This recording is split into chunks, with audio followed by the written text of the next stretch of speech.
अंबरनाथमध्ये गोमांसाची विक्री करणाऱ्या जलालुद्दीन उर्फ जलाल शेख याला गोमांसाची वाहतूक करताना गोरक्षकांनी रंगेहात पकडले। यानंतर त्याला कपडे फाटेपर्यंत चोप देत टिटवाळा पोलिसांच्या ताब्यात देण्यात आलं असून पोलिसांनी त्यांच्यावर गुन्हा दाखल करत बेड्या ठोकल्या आहेत। जलाल शेख याचं अंबरनाथच्या वुलन चाळ परिसरात अल करीम मटन शॉप नावाचं गोमांसचं दुकान आहे। या दुकानावर अंबरनाथ पश्चिम पोलिसांनी 28 मे रोजी कारवाई करत जलाल यांचा मुलगा सकलेन शेख याच्यावर गुन्हा दाखल केला होता। मात्र त्यानंतरही जलाल शेखकडून गोमांसाची विक्री सुरूच असल्याचं समोर आलं। कारण मंगळवारी 1 जुलै रोजी सकाळी जलाल हा एका वॅगनार गाडीत गोमांसाची वाहतूक करत असताना कल्याण मुरबाड रोडवर गोरक्षकाने त्याला रंगेहात पकडले।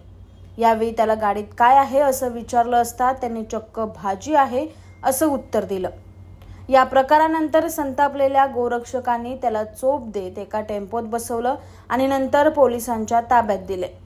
जलाल यांचा मोबाईल तपासला असता त्यात गोवंशाचे फोटो आढळल्याचा दावा गोरक्षकांनी केलाय।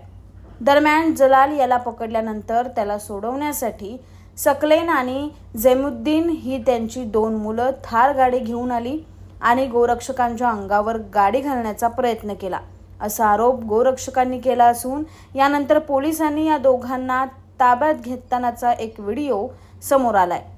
या सगळ्यानंतर टिटवाळा पोलिसांनी जलाल आणि त्यांच्या 2ही मुलांविरोधात गुन्हा दाखल करत त्यांना बेड्या ठोकल्या आहेत। जलाल शेख यांच्यावर यापूर्वीही गोमांसाची विक्री केल्याप्रकरणी गुन्हे दाखल आहेत। त्यामुळे जेलमधून सुटल्यावर वारंवार गोमांसाची विक्री करणाऱ्या जलाल आणि त्यांच्या मुलावर कठोरात कठोर कारवाई करावी अशी मागणी गोरक्षकांकडून केली जाते।